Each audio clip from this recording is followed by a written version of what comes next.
Good evening all, Zach Rhodes here. Today I'm going to be discussing Mark Knoll's chapter titled Christian Republicanism in his book America's God, From Jonathan Edwards to Abraham Lincoln.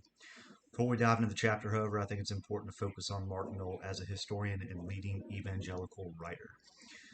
Mark Knoll has been teaching and writing history since the mid 1970s. Born in Iowa in 1946, Knoll became a prolific writer following a strong education from Wheaton College, University of Iowa, Trinity Evangelical Divinity School, and Vanderbilt University.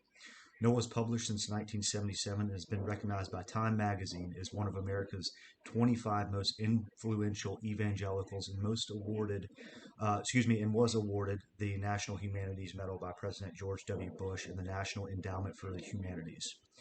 Library of Congress also states that Knoll has published countless books on evangelicalism and the history of Christianity in the United States, which is his specialty. Knoll's chapter, he points out major historical points associated with the rise of Christian republicanism.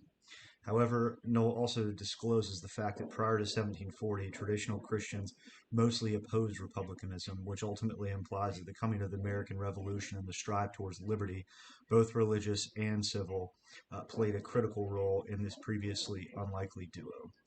To be more precise, the rise of Christian republicanism was because of Protestant believers actively embracing Republican ideals, emphases, habits of thought, and linguistic convention by folding them into their traditional theology, as Knoll further describes. Throughout the chapter, Knoll references key figures who were essential in the formation of Christian republicanism. Of note were the revivalists during the Great Awakening, George Whitefield and Jonathan Edwards. Nathaniel Whitaker, whose all-out use of Republican language helps define a turning point toward the stronger call for civil liberty. Samuel Davies, who provided war sermons that dressed orthodox theology in the garments of liberty, as Knoll puts it, as well as Thomas Paine, the famous author of Common Sense, as well as several other major works of significance to the American Revolution. All these references Knoll provides have importance to the movement in a specific way and promoted the rise of republicanism and religious liberty in their own unique way. What I found particularly interesting was a reference to the vocabulary that emerged within the movement. Knoll claims that Republican Christian vocabulary was derived from circumstances from the imperial wars of the 1740s through American reactions to the French Revolution in the 1790s. Knoll goes on to claim that George Whitefield, Gilbert Tennent, and Jonathan Edwards knew how to use vocabulary of dissenting politics, which suggests the importance that words play in theology as well as liberty, just as seen throughout the movement.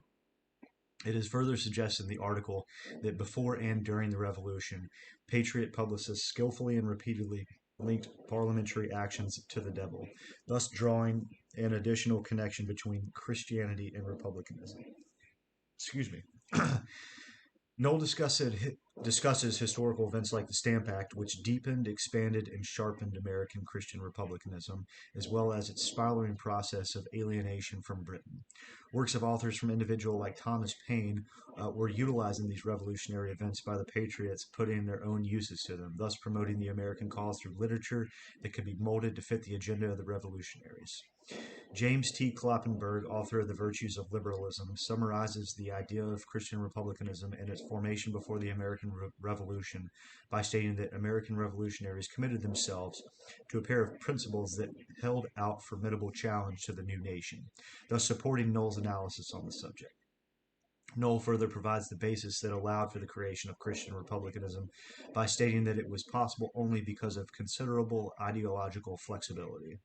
Accordingly, this flexibility called for the critical ambiguities of virtue, to which the health of the republic was dependent on the citizens to exercise, as well as the people, which were required for the proper functioning of the republican institutions.